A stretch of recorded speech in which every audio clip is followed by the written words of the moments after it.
오늘 본문은 모든 유대인들에게 가장 중요한 인물인 다윗이 처음 기름 부음을 받고 그리고 왕으로 세워지는 장면입니다. 사도행전 13장 22절에 보면 하나님께서 다윗을 어떻게 생각하셨는지 아주 유명한 표현이 나오지요. 뭐라고 하시나요? 내 마음에 맞는 사람이라고 하십니다. 그러면 정말 엄청난 표현 아닌가요? 하나님이 그러시는 겁니다. 야, 너 마음에 든다. 내 마음에 꼭 든다. 그럼 부럽지 않으신가요? 저는 너무 부럽습니다. 하나님 마음에 꼭 맞는 사람이 되는 것, 제 평생 소원이지요.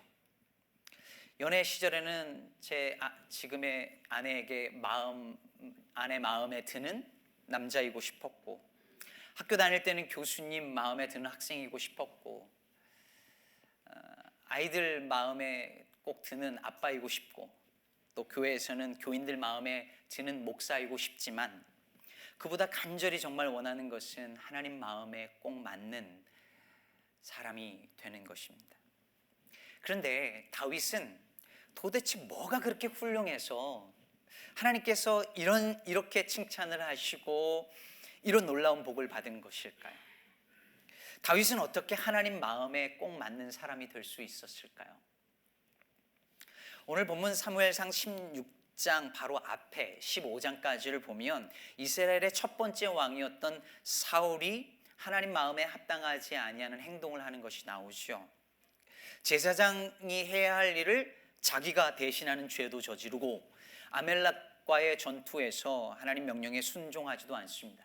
그래서 하나님께서 사울을 버리고 새로운 왕을 선택하기로 하시죠. 그래서 사무엘 선지자를 불러서 말씀하시는 거예요. 이제 사울 왕으로 더 이상 근심하지 마라. 내가 그를 버려서 왕이 되지 못하게 했다. 그러니 이제 베들레헴 땅에 사는 이세 그 집으로 가서 그 아들 중에 내가 택한 자를 보고 그에게 기름 부어 왕으로 세우라라고 말씀하십니다. 그래서 사무엘이 하나님이 시키신 대로 이제 베들레헴으로 가고 이새의 집으로 들어간 거예요. 그리고 이새의 아들들을 만나게 됩니다. 자, 이새의 첫째 아들이 누구죠? 엘리압부터 순서대로 인터뷰를 하는 거예요. 근데 엘리압을 보자마자 이 사무엘이 생각한 거예요. 여호와의 기름 부음 받을 자가 바로 여기 있구나. 딱 보니까 인물이 출중하고 키가 크고 기골이 장대한 것이 딱 임금감이었던 것이죠. 이런 사람이 왕이 아니면 누가 왕이 되겠는가 싶었던 것입니다. 근데 그때 하나님의 음성이 사무엘에게 들려옵니다. 7절 말씀이죠. 그의 용모와 키를 보지 말라. 내가 이미 그를 버렸노라. 내가 보는 것은 사람과 같지 아니하니 사람은 외모를 보거니와 나 여호와는 중심을 보느니라. 제가 개인적으로 굉장히 힘들어하는 말씀입니다. 외모를 겉으로 보는 것으로 판단하지 말라. 나는 그런 걸 보지 않고 중심을 본다. 이렇게 말씀하신 거예요. 그래서 아니구나 하고 첫째 아들을 보내고 둘째 아들 아비나답이 들어왔습니다. 그리고 아니었어요. 그 다음에 삼마가 들어옵니다. 또 아니었어요. 이런 식으로 7 아들들이 다 면접을 보는데 거기에 하나님의 선택한 사람이 없었습니다. 이상해서 사무엘이 묻습니다. 이새에게 다 온 겁니까? 그랬더니 이새가 이렇게 대답하죠. 막내가 남아있기는 한데 양을 지킵니다. 이렇게 대답합니다. 그럼 분명히 아까 아들 7이 다 왔다고 한 건데 막내가 남아있다는 말은 막내를 어떻게 취급한 거예요? 아들 취급도 안 한 거죠. 요즘에는 막내가 얼마나 귀엽고 사랑스러워요. 그러나 이 당시에 막내는 가장 하찮은 존재였습니다. 그래서 실제로 여기서 막내라는 단어는 히브리어로 카탄이라고 하는데 이 단어는 카탄이라고 하는 형용사에서 나왔습니다. 이게 무슨 뜻이냐면 실제로 작은, 하찮은, 덜 중요한, 평범한 이런 뜻을 가진 단어입니다. 유진 피터슨이 쓴 유명한 책이죠. 다윗 현실에 뿌리박은 영성이라는 책에 보면 이 단어가 어떤 뉘앙스를 가지는 단어인지 이렇게 풀어서 설명하고 있습니다. 하찮고 그다지 중요하지 않은 사람이라는 뉘앙스가 깔린 말로써 중요한 자리에는 나서지 말고 빠져야 할 인물이다. 그러니까 학핫한이었던 이 다윗은 그 집에서 가장 덜 중요하고 가장 평범하고 가장 하찮은 일, 즉 양치는 일을 하고 있었던 것이죠. 아직 막내가 남아있긴 한데 양을 쳐요. 이 말 속에 무슨 의미가 들어있냐면 한 녀석이 남아있긴 한데 별로 중요한 애가 아니에요. 너무 평범한 녀석이에요. 하찮은 녀석이니까 신경 쓰지 않으셔도 돼요 라는 의미가 그 안에 담겨져 있는 것이죠. 여러분 혹시 살면서 학핫한으로 취급받아 본 적 없으신가요? 다들 초청받은 자리에 나만 초청받지 못한 경험, 다 중요한 인물로 소개받는데 나는 소개받지 못할 때의 그 느낌, 내가 하는 일은 별로 중요한 일이 아니고 하찮은 일처럼 느껴진 그런 순간들 말입니다. 제가 작년에 그런 비슷한 경험을 했습니다. 제가 어느 목사님이 가자고 해서 어느 식사 자리에 초청을 받았는데요, 그 자리에 함께 있던 그 한 큰 교회 장로님을 만났는데 악수하고 통성명을 하는데 악수도 하는 둥 마는 둥 제 이름을 듣는 둥 마는 둥 하는 거예요. 뭐 별로 기분이 좋지는 않았습니다. 근데 식탁에 이렇게 자리에서 이제 같이 식사를 하는데 식사 중에도 저는 거들떠보지도 않고 막 이렇게 자기들끼리 이제 얘기를 하는데 그 장로님에게 저를 데리고 갔던 목사님이 제 소개를 다시 했어요. 그랬더니 이제 그분이 제 이름을 그제서 들은 거예요. 그러더니 정색을 하고 그 무슨 집회 강사도 하시고 무슨 글 거기다가 쓰시고 뉴저지에서 목회하는 그 손태환 목사님이냐고 그러는 거예요. 그러면서 몰라봐서 죄송하다고. 지금 제 자랑하는 거 아니고요. 어쨌건 그제서 이제 이름을 알고 나서 태도가 달라지더라고요. 그래서 그때부터 제가 살짝 무시를 해드리려고 그러다가 제가 본래 심성이 착한 사람이라 그러진 않았습니다. 여러분, 우리 누구나 한 번쯤 이런 경험이 있지 않습니까? 누구의 시선에서 밀려나고 그 자리 그 모임에서 덜 중요한 사람이 된 것 같고 하찮게 여겨지고 그런 경험, 바로 다윗이 그런 사람이었다는 것이죠. 여러분, 사람들은 평범한 사람에게 주목하지 않습니다. 주의를 기울이지 않아요. 관심을 기울이지 않습니다. 평범한 사람은 어디 가도 그리 주목받지 못하고 대접받지 못합니다. 그런 사람은 마치 오늘 다윗이 그랬던 것처럼 중요한 자리에 빠져도 된다고 생각되어지는 사람입니다. 아무도 날 알아봐 주지 않습니다. 아무도 내게 여기 앉으라고 말해주지 않습니다. 있어도 그만, 없어도 그만입니다. 남들이 다 받은 초대장 나만 받지 못한 거예요. 미팅을 나갔는데 저쪽 테이블에 있는 애들이 내 친구만 바라보고 나는 아예 쳐다보지 않을 때 그런 느낌. 너무 올드한 예를 제가 들은 것 같은데 요즘 미팅 안 하죠. 근데 주님께서 바로 그런 평범한 사람, 그 평범한 사람을 부르는 거예요. 11절에 보면 그를 데려오라 이렇게 말하죠. 학핫한을 데려오라. 지극히 평범한 그를 데려오라. 아무도 중요하게 생각하지 않고 아무도 특별하게 여기지 아니하는 그 사람을 데려오라. 남들보다 잘난 것 하나도 없고 남들보다 돈이 많지도 않고 남들보다 배우지도 못했고 그래서 하는 일도 지극히 평범하고 중심부에 있기보다는 주변부에 언제나 놓여지는 주목받지 못하는 그 인생을, 그 사람을 데려오라 라고 부르십니다. 오늘도 주님은 세상에서 주목받지 못하는 그들, 그 평범한 사람들을 지금도 부르고 계신 줄로 믿습니다. 대전의 한 식당에 이런 문구가 걸려 있답니다. 아프거나 쉬고 싶을 때는 쉽니다. MBC, KBS, SBC TV에 한 번도 방영되지 못한 집. 제가 한국을 갔더니 식당마다요 다 붙여놨어요. 이렇게 어느 TV에 나왔다고 다 이렇게 광고를 다 해놓은 거예요. 이래야 특별한 집같이 보이고 그러니까 사람들이 몰려오는 거죠. 근데 이 집은 I don't care, 상관없다는 거예요. 특별하지 않아도 괜찮다는 거예요. 여러분, 저는 그리스도인들이 이랬으면 좋겠습니다. 사람들은 주목받고 뉴스에 등장하는 특별한 인생을 꿈꾸고 있지만 예수 믿는 사람들은 뉴스가 되지 아니하는 평범한 일상의 가치를 소중히 여길 줄 아는 사람인 것입니다. 그리고 내 곁에 있는 그 평범한 사람들의 가치를 존귀하게 여길 줄 아는 사람들이 그리스도인이어야 하는 것입니다. 그것이 바로 하카탄을 찾으시는 하나님의 마음이기 때문입니다. 저는 오늘 설교 제목을 하나님이 찾으시는 평신도 공동체라고 할까 생각했었습니다. 평신도라는 말을 좋아하지 않지만 이 단어를 쓰는 이유는 오늘날 사람들이 사용하는 평신도라는 말 속에 오늘 본문 속에서 이새가 다윗을 가리키면서 막내, 즉 하카탄이라고 부를 때 바로 그 뉘앙스가 들어가 있습니다. 그저 목회자와 비목회자의 역할을 구별하기 위해서 사용되는 단어가 아니라 평범한 신도, 일반 신도, 상대적으로 덜 중요한 교인, 그런 뉘앙스를 띠는 말로 사용되는 것이죠. 말하자면 이런 거예요. 사무엘 선지자가 오늘 우리 시카고 기쁨의 교회를 방문해서 하나님이 쓰실 사람을 찾습니다. 가장 먼저 누가 선지자를 만날까요?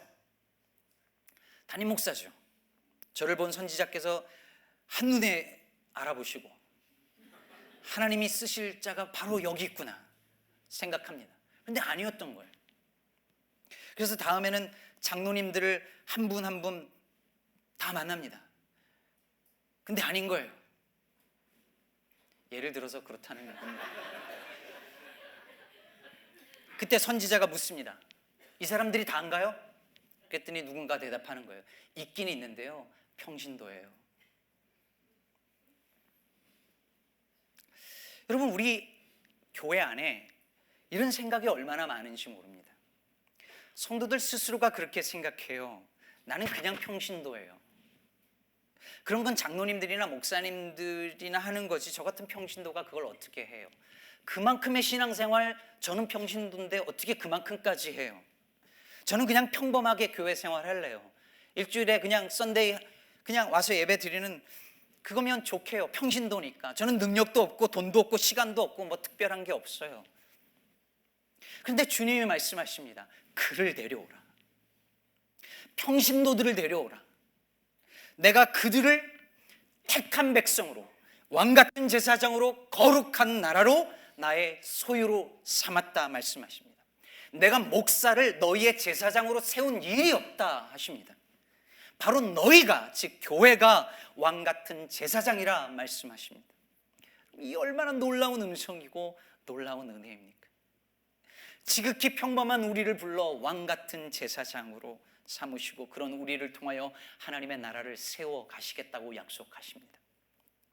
저는 우리 기쁨의 교회가 목회자 중심의 교회가 되는 것을 정말 원하지 않습니다. 목회자가 하자는 대로 수동적으로 끌려가는 교회는 소망이 없는 교회입니다. 성도 여러분이 목회의 주체가 되고 여러분 모두가 사역자가 되고 우리 모두가 주님의 몸된 교회가 되도록 부름받은 주의 종이라는 것, 목사만 주의 종이 아니라 여러분 모두가, 성도 모두가 주의 종이라는 것을 아는 교회였으면 좋겠습니다. 다시 말해 목사 중심의 교회가 아니라, 다시 이 표현을 어쩔 수 없이 쓴다면 이른바 평신도 중심의 교회이기를 소망합니다.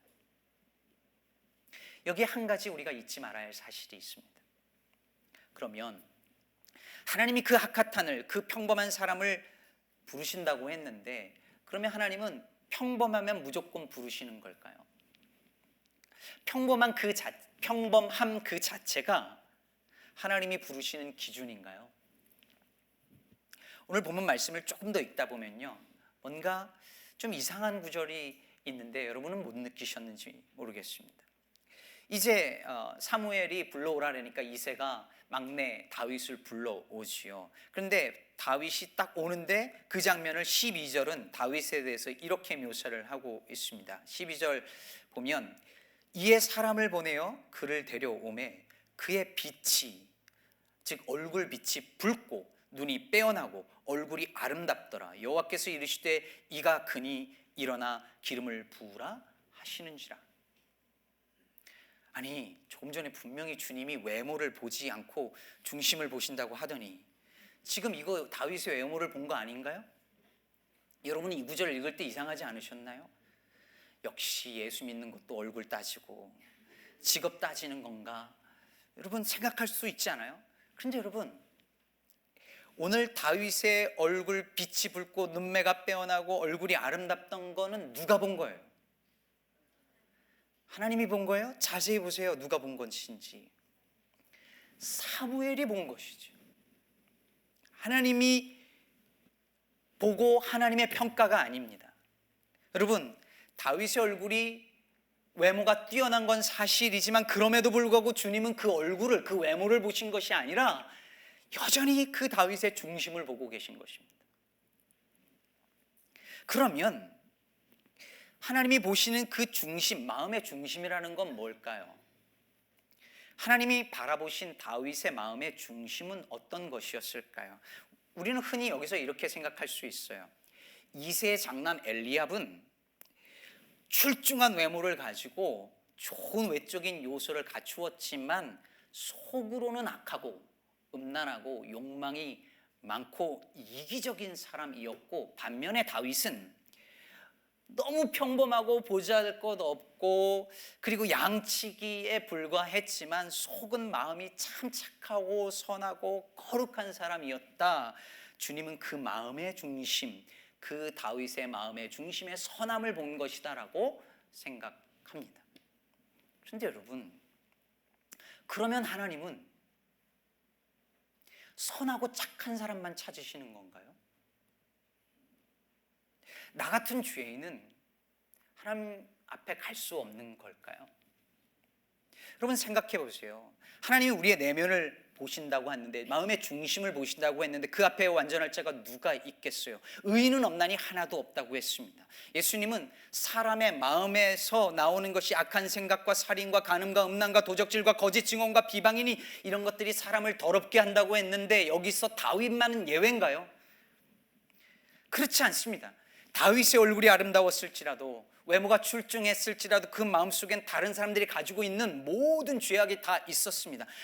밧세바를 간통하고 그 남편을 죽이는 그 악한 죄성이 다윗에게도 있었습니다. 다윗 역시 우리와 다를 바 없는 사람이었으니까요. 사랑하는 여러분, 하나님이 우리의 마음의 중심을 보신다라고 하실 때에 주님은 우리가 얼마나 착한지, 우리가 얼마나 선한지 그것을 보시는 게 아닙니다. 그건 복음이 아니에요. 주님이 보시는 마음의 중심은 뭘까요? 다윗이 시편 34편 18절에서 이렇게 고백한 바 있습니다. 여호와는 마음이 상한 자를 가까이 하시고 중심으로 통회하는 자를 구원하시는도다. 중심으로 통회하는 자. 하나님은 아무 죄 없이 착하고 거룩한 마음을 찾으시는 게 아니라 상한 마음을 가지고 주님 앞에 통회하면서 자신의 죄를 고백하며 나아가는 그 상한 심령을 찾으신다는 거예요. 아무 죄 없는 사람이 아니라 그 죄를 붙들고 그 연약함을 붙들고 주 앞으로 나아가는 사람을 찾으십니다. 하나님이 구하시는 제사는 상한 심령이기 때문에 그렇습니다. 여러분, 다윗이 왜 하나님 마음에 합한 사람이었습니까? 특별해서도 아니고 평범해서도 아니었습니다. 선하고 착하게 행동해서만이 아니었습니다. 다윗은 오히려 윤리적으로 도덕적으로 볼 때 악하고 비열하기까지 한 인간이었어요. 그럼에도 불구하고 다윗은 하나님 앞에 자신의 죄를 철저하게 고백하고 울며 회개할 줄 아는, 끝까지 하나님을 붙드는 겸손함이 있었습니다. 그 마음의 중심을 주님이 보신 것입니다. 그럼 주님이 아카탄을 데려오라, 평범한 사람을 데려오라 하세요. 그럼 그 사람이 생각하는 거예요. 그래, 내가 이렇게 세상에서는 보잘것없고 평범하고 이렇게 한찼지만 하나님은 내 마음이 얼마나 깨끗한지, 내가 얼마나 정직한지, 내가 얼마나 선하고 착한 사람인지, 다른 건 몰라도 내가 얼마나 속으론 괜찮은지 하나님은 아실 거야.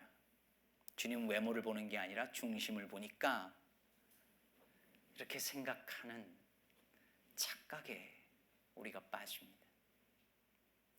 착각입니다, 여러분. 평신도를 데려오라 했다고 해서, 평범한 사람을 데리고 오라고 했다고 해서 자동으로 하나님이 그를 내 마음에 합한 사람이야, 내 마음에 맞는 사람이야 라고 하는 게 아닙니다. 자신은 이래 보여도 나 괜찮은 사람이야 라고 말하는 그 사람은, 나는 아무 문제 없고 그래도 내가 이 정도면 괜찮은 사람이지 라고 하는 사람은 외모만 그럴듯한 사람과 아무 차이가 없는 것입니다. 주님은 마음속에 죄가 있다 하더라도, 연약하더라도 그것을 끌어안고 주님 앞에 상한 심령으로 나아가는 그 마음의 중심을 받으시고 그를 찾으시는 줄로 믿습니다. 말씀을 정리하겠습니다. 저는 고등학교 시절에 예수님을 인격적으로 만나고 믿게 되었는데요, 저희 중고등부에 전도사님이 없었어요. 목사님도 없었습니다. 신학을 전공한 분이, 사역자가 없으셨어요. 예배를 드리는데 반주자도 없었습니다. 옛날에는 이제 중고등부 예배 이렇게 토요일 날 따로 드리잖아요. 근데 반주자도 없어요. 그럼 제가 기타를 배운 이유가, 반주자도 없고 뭐 사역자도 없으니까 제가 고등부 회장을 맡았는데 예배를 인도하려고 그때부터 C 코드, D 코드 하면서 기타를 배우기 시작했습니다. 그래서 저는 기타를 배움과 동시에 찬양 인도를 했어요. 지금도 기타 칠 때 너무 세게 쳐서 줄을 끊어먹는 이유는 그때 잘못 배워서 그래요. 근데 그렇게 해서 하나하나 배워가기 시작했습니다. 기도를 인도해야 되는데, 기도회를 하니까 기도회를 할 때 기도를 어떻게 해야 되는지 몰라서 서점 가서 기도하는 법이라는 책을 사다가 공부를 하면서 기도 인도를 했습니다. 보니까 기도의 순서의 맨 앞에는 감사가 있어야 되는데, 그래서 야, 우리 감사기도 하자 그리고 감사기도 하고, 다음은 회개기도래, 우리 회개기도 하자고 회개기도 하면서 기도 인도하는 법을 그렇게 배웠습니다. 그런데 저희 고등부에 담당 부장 선생님이 한 분이 배정되셨습니다. 용철중 권사님이라는 분이셨는데, 감리교회는 권사가 있거든요. 그때 목회자가 없으니 이분이 설교를 다 하셨어요. 신앙 지도를 다 해주셨습니다. 이분은 학교 앞에서, 고등학교 앞에서 문방구점을 하는 평범한 분이셨습니다. 성격도 신앙도 평범했어요. 좀 많이 보수적이긴 하셨습니다. 얼마나 이렇게 원칙주의고 보수적이신 분이셨냐면, 그 가서 제자 삼으라 이 찬양 있잖아요. 근데 거기 끝부분에 보면 세상 모든 영혼이 내게 달렸나니, 이런데 악보에 이가 없다고 이건 절대 부르면 안 된다고 하실 만큼 너무 고지식한 분이셨어요. 근데 저는 그분이 늘 설교하시고, 지금 생각해보면 신학도 안 하신 분이 매주 설교하는 게 얼마나 힘들었을까라는 생각이 들어요. 근데 제가 고등학교 시절에 그분에게 신앙 지도를 받은 게 돌이켜볼 때 얼마나 큰 유익이었는지 모릅니다. 그분이 소위 평신도라는 사실이 제가 예수를 믿고 신앙적으로 성장하는데 아무 걸림돌이 되지 않았습니다. 오히려 유익한 점이 많았습니다. 권위적이지 않으셨고 늘 부족하다 여기니까 겸손하셨습니다. 그것이 제 신앙의 큰 모범이 되었습니다. 여러분, 오늘날 이민교회, 모든 한인 이민교회들이 지금 현재 경험하고 있는 것은 신학을 전공한 소위 전문 사역자, 전도사, 목회자들이 점점 구하기가 어렵고 수요 공급이 맞지가 않는다는 데 있습니다. 이유는 너무너무 단순합니다. 교회 인원이 줄고 이제 2세들은 신학교를 가는 비율이 너무 떨어졌습니다. 신학교 잘 안 갑니다. 당장 중고등부가 주는데 신학교 갈 사람은 더 줄지요. 또한 신학교를 가면 이제 공부하는 동안에 교회 가서 사역하는 것이 예전엔 당연했지만 공부할 땐 난 그냥 공부만 하겠다고 교회에서 사역을 안 하는 비율이 다 늘어났습니다. 신학교를 졸업하고 나면 이제 풀타임 잡을 찾아서 작은 교회는 잘 안 갑니다. 구하지도 못하고요. 그러니 이제 앞으로 이민교회, 한인교회는 더 이상 신학을 전공한 사역자들, 전도사님들, 목회자들에게 기대해서는 아무 소망이 없습니다. 이건 눈에 불을 보듯 뻔한 우리의 현실입니다. 그러므로 이제 더 이상 신학을 전공한 목회자들에게 기대서는 안 되고 그럴 이유도 없습니다. 이제 앞으로 성도들 안에서 훈련을 받고 그 성도들이 사역자로 세워지지 않으면 한인 이민교회의 미래는 계속 어두워질 것입니다. 나는 평신도라고 뒤로 빼거나 저 사람은 평신도니까 안 돼라고 한다면 이제 소망 없습니다. 이제 여러분이 이 안에서 훈련받은 사역자로 자라나야 되고 양육되어야 되고 제자로 세워지고 사역자가 되어야 합니다. 사랑하는 여러분, 오늘도 주님께서 우리 모두를 부르십니다. 지극히 평범한 사람들을 부르세요. 하카탄을 데려오라, 평신도를 데려오라 말씀하십니다. 우리 같은 평범한 교회를 부르십니다. 단순히 평범하기 때문이 아니라 세상에서 중요한 사람으로 인정받지 못하고 하찮게 취급받을지라도 비록 내 안에 부끄럽고 연약하고 할 줄 아는 거 없고 시간과 돈이 부족하고 죄가 많고 허물이 많아도 하나님 앞에 그렇게 겸손하게 상한 마음으로 주님을 찾는 그런 사람을 주님께서 오늘도 찾고 부르고 계시는 것입니다. 사랑하는 여러분, 이 음성에 함께 응답하지 않으시겠습니까? 이제 응답받는 기도보다 응답하는 기도 드릴 때도 되지 않으셨나요? 오늘 주님 앞에 비록 우리가 그렇게 특별한 사람은 못 되더라도 하나님 앞에 겸손한 마음으로 나아간다면 그런 우리를 통해서 하나님께서 하나님의 특별한 일을 하실 줄로 믿습니다. 기도하겠습니다.